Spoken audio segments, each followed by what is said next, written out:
Welcome to today's episode of the Agency Accelerator podcast. I am really excited to have with me today Jim James, who runs EASTWEST PR. Now, the interesting thing is that he is based in the UK, but serves companies in Asia. So we talk about how he makes that remote model work and why he is a big fan of virtualizing agencies and moving to an Uber model. And in the episode, he'll explain exactly what he means by that. And that's interesting because it's in direct opposition to what I often recommend to my clients. So this was a really interesting episode to give some different insights on how to run an agency. So let's get on with today's show. Accelerate your agency's profitable growth with tools, tips, and value-added interviews with your host, agency owner and coach, Rob de Costa.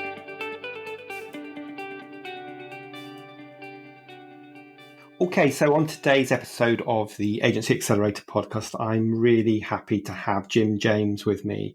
Now, Jim's been working in marketing just about as long as I have as well. We both go back to the 90s. Jim runs a PR company called EASTWEST, and they provide communications to help companies in Asia get noticed. Now, the interesting thing about that is that Jim is currently based in the UK, but he founded the agency in Singapore and then moved on to China to open offices. So welcome, Jim, to the podcast. Is there anything else you would like to add about your journey? Rob, thank you. First of all, I'm really delighted and grateful to be on the show with you. I'm a listener and a real fan. We've both got parallel paths. I think the only thing is that over 25 years, I've set up businesses on 3 continents, and I've run public relations companies, but I've also built other companies, including importing Morgan sports cars to China. So I've been on the client side and also on the agency side for over 25 years. And what made you move around? What made you move from Singapore to China and then back to the UK? Well, Rob, you remember back in 1990, we were seeing adverts of the 3 million people unemployed on the billboards under Thatcher and the Saatchi brothers. So I went to Singapore to manage trade shows for a client in the music technology business in 92 and was just infected by the excitement and the energy of Asia.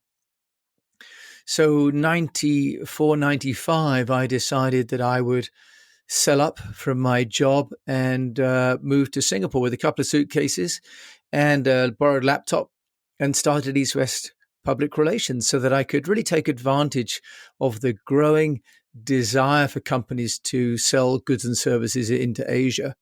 And at the time, there were almost no public relations agencies in Asia. So just the timing was great for me as an individual, young 27-year-old, and Asia, really the beginnings of the wonderful 90s. In the current environment, it's kind of emphasized that we can work remotely and it doesn't actually matter where we're based. But if you're working internationally, how do you build relationships remotely?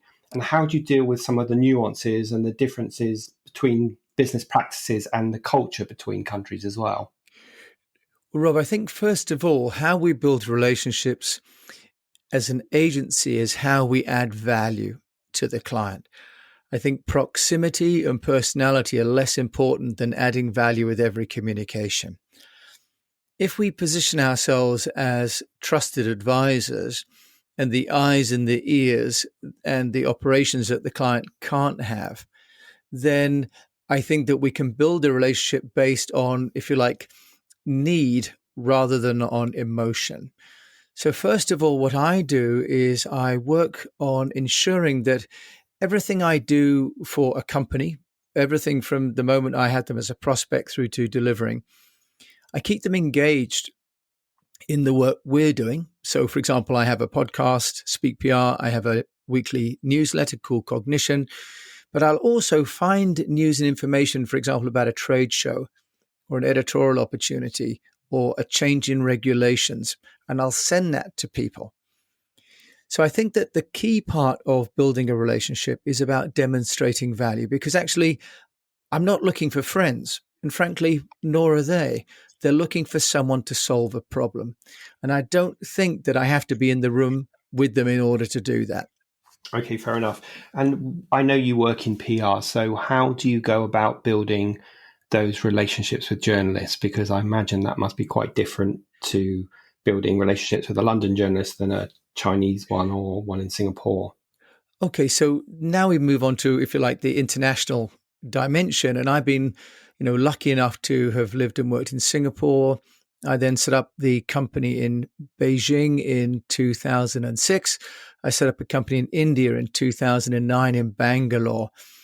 And on any given day, EASTWEST PR will do work across Asia, Indonesia, Philippines, Thailand, Japan, China, South Korea. Actually, all journalists want the same thing. They all want a great story for their readers. So I think what we have to start with is the content that we're going to give the media. I think, by the way, this is just the same if we work in advertising. My first job out of university was in an ad agency, for example. We have to be looking at what the client or the media, the audience, is looking for and where they are in that journey. So first of all, I start with, what is going to be of interest. So that's where it does become more specific according to the context. So obviously the Japanese media have got Japan interested stories and the Chinese have got Chinese interested stories and so on.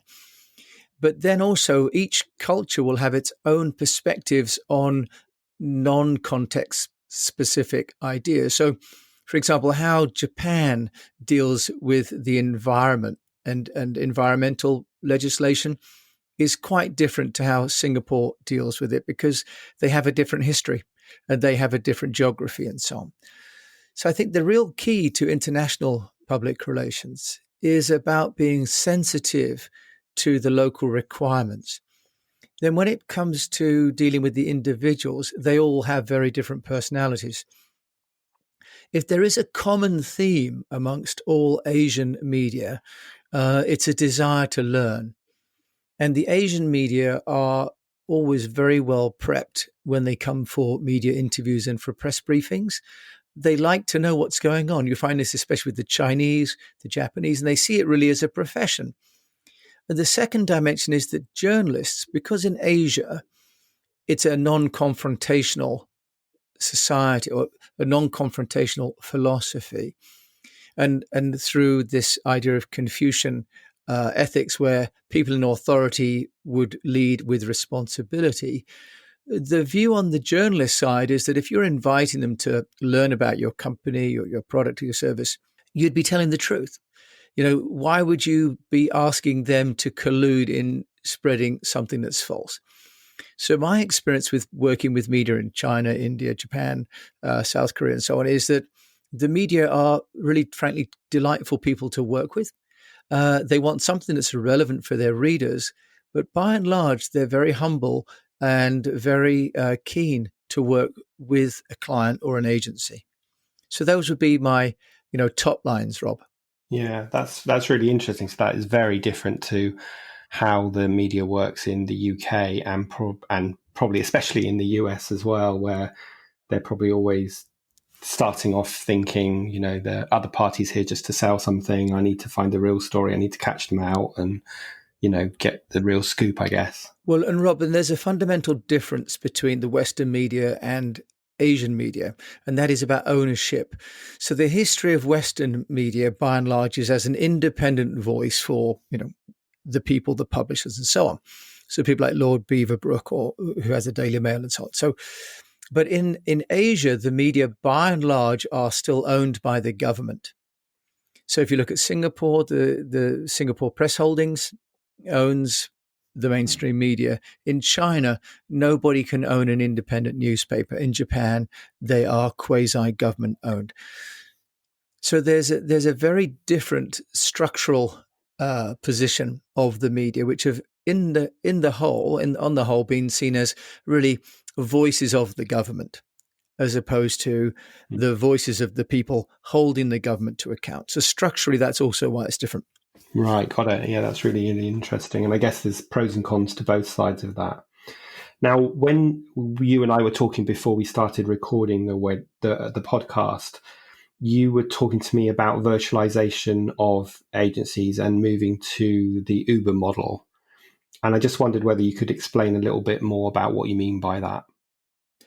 Yes, of course. And coming back to this original point about building relationships when you're not there, if the premise of an agency is that you're adding value to a client and to the media, proximity isn't necessarily necessary, but also ownership of the factors of production is also not necessary.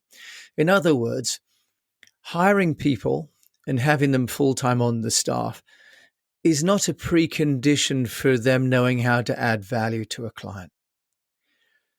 If we start with that mindset, which is that actually anybody who knows how to add value to a client in advertising, direct marketing, in any other way, they can do that regardless of the, if you like, the economic relationship, contractual relationship with the agency. In the past, I've had offices in Singapore, China, and India concurrently. And I found one of the biggest jobs that I ended up with was managing people. It's either managing existing people and their personalities or trying to find new people with both the skill set and the personality type to fit in. Now, I went down that path and I managed multiple regions with multiple staff, and there's some merits to that. And there's consistency of delivery sometimes for the clients and so on. But I actually think that where clients have got to in the last 10 years is they've got to a place where they're not looking necessarily for the relationship, they're looking for deliverables. And they're looking for deliverables because the economics have changed in the market. We used to have annual retainers, Rob. I don't know whether you remember this, but even in advertising, you'd have an annual retainer. And people looked at the agency very much as a sort of an outsource department. But now I think clients are looking for a result against some of their own deliverables. And often those deliverables are driven by shareholder requirements. We work for a lot of blue chip and listed companies, and they have a quarterly target. And what happens is they would like to align their expenditure to their quarterly revenue. So this truncation, if you like, in relationship has led me to thinking that why should I have a permanent, open-ended relationship with a member of staff when I do not have the same relationship with the client? It creates a structural inequality in the business, and it creates risk, really, Rob. So what's happening is you're buying with one set of commitments, but you are still only an agent. So you're an agent without any tenure, without any consistency, and you're often billing on the first of the month for payment on 30 days or at the end of the month for 30 to 60 days. And your margin may only be 20 to 30%. So then you end up with this terrible issue. You've got people that you've made a commitment to on an open-ended scale with X number of vacations, an office, a laptop, and so on. And then you've got a client who says, actually, I just want you to get this done, and this is the budget. So from a commercial point of view, you build a business that fundamentally is at risk. So I changed that because one day I went to Singapore and I walked into the office from Beijing, and the team was sitting there looking at their social media online, and they just sort of said, well, my computer's not working as fast as it could be. Can you fix it? Someone else said, oh, yeah, no, I'm waiting for you to tell me what to do. And I went, you know what? I work too hard. I take too much risk to manage this kind of situation. So I let everybody go. I mean, they went on their way variously. And instead of hiring, I built a platform. And I think this is the key. There are two key elements, really, Rob, about this virtualization or this Uberization model. One is that the client still has a known brand to go to with an established platform. So what I have is a brand in EASTWEST PR that's been operational for over 25 years, but also I use the Zoho platform so that anybody who works with me uses the same email address and they use the workflow that I have put in place within Zoho.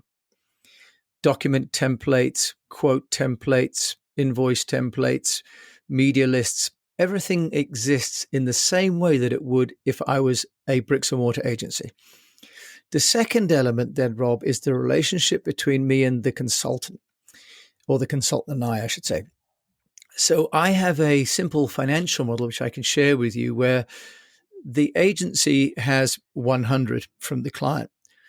20% of that will go to the agency. 10% goes to the person that brings in the business, which may be the agency. We have a 10% buffer, and 60% goes to the consultant. Now, normally, the consultant only gets a third at most of what the client pays, because the client pays 100, the agency takes a third for the member of staff salary and a third for the operational cost, and a third for the gross margin, which comes down to 15 to 20% after you've taken off tax.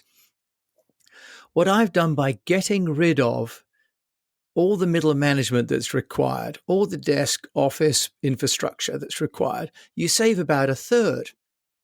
And what I can do is I can share that with the person who does the work, Rob. They turn up with their own laptop, their own phone, they manage their own time, but also, and this is really what is the kicker for the client, they only work with people that actually want to be on the job. Now, any agency owner knows, regardless of PR, advertising, direct marketing, event management, whatever the agency, you end up deploying the staff that are available. Normally, that means the best staff are already busy, and you end up having to do the work with whoever's available. And as an agency owner, you often pick up the slack by doing a bit yourself. But with this model, you only work with people who know what they're going to do. And because they're self-employed, they're only going to get paid if they deliver on it. And it also means I've got an amazing amount of freedom, Rob, to choose the consultant that's best for the job. So Uberization, or just like the Airbnb model, means that as a company, I no longer carry risk, but as a consultant, they earn what they want to earn and when they want to earn it, and the client gets the best person for the job. So I think all three stakeholders will get something from this new model.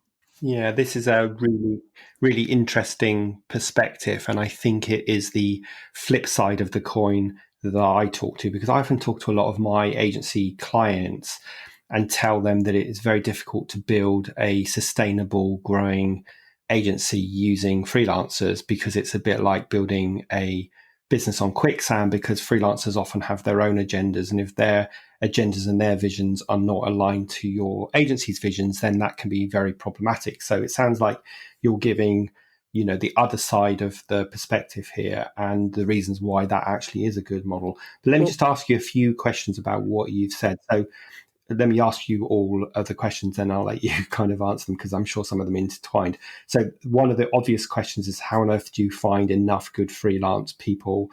And how do you make sure that they can deliver to the quality and the consistency that EastWest PR promises their clients? And how do you deal with changes of personnel on an account? So if, one of your clients has got used to freelancer Fred working, and then Fred decides he's going to do something else, you've got that typical scenario that a lot of agencies struggle with, which is how to manage changes of personnel. So I'm just interested to hear your perspective on those sort of things. Sure. I think, first of all, just to address that issue about the vision of the agency, I think one has to look at what is the purpose of the agency, Rob, as well. Because if the vision of the agency is to build something, what are you doing that for?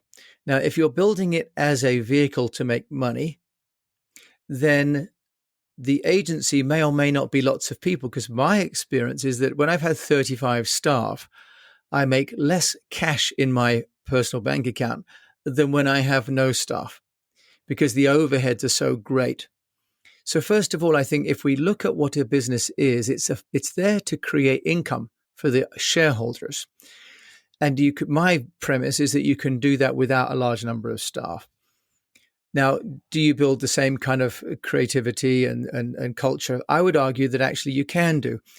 You mentioned three areas there. One is finding people. Second is consistency of delivery. And the third is personnel change. My experience, Rob, over 20 years of running an agency with fixed staff, because it's been the last 5 I've had this Uber model, is that I have all those 3 problems anyway. The difficulty in an agency is that you've employed those people and you're trying to find ways to change or manage them, which is why we talk about only hiring the right people, the Jim Collins, get the right people on the bus. So I don't think that consistency and continuity are hallmarks of an agency. I think they are just part of any business. How can you deal with that if you're running what I would call as a virtual agency? And I call it an on-demand agency. If we look at the parallel with making movies, you don't have large teams of people waiting to make a movie. You have someone has a script, someone's a producer, someone's a director, and people come together to create a movie, a PR, a campaign, an advert, whatever.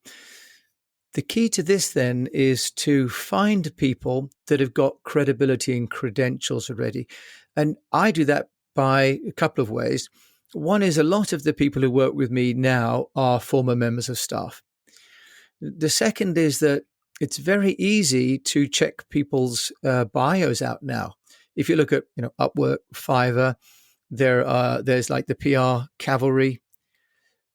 One of the amazing aspects of sort of the digital footprint we all leave behind is with a small amount of investigation, you can find out if someone's any good or not. And the irony of this really is, Rob, that if someone's being cosseted inside an agency, they could be rubbish and you don't know it because actually what they do doesn't get published.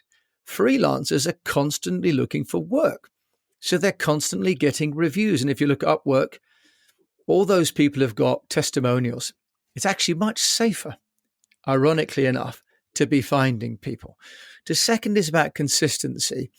So this is where the methodologies and the processes come in place. And if you look at McDonald's, or Starbucks, these are franchises, Rob. These are not full-time members of staff working for McDonald's Inc.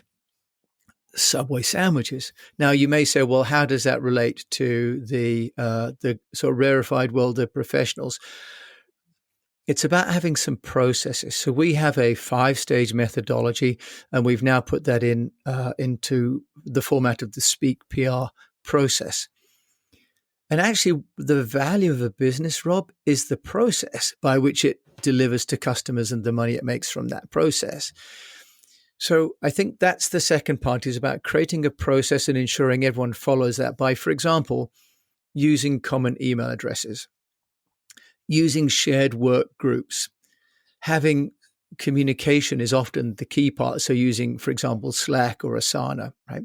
The third you mentioned is about personnel and the sort of transitory nature of personnel.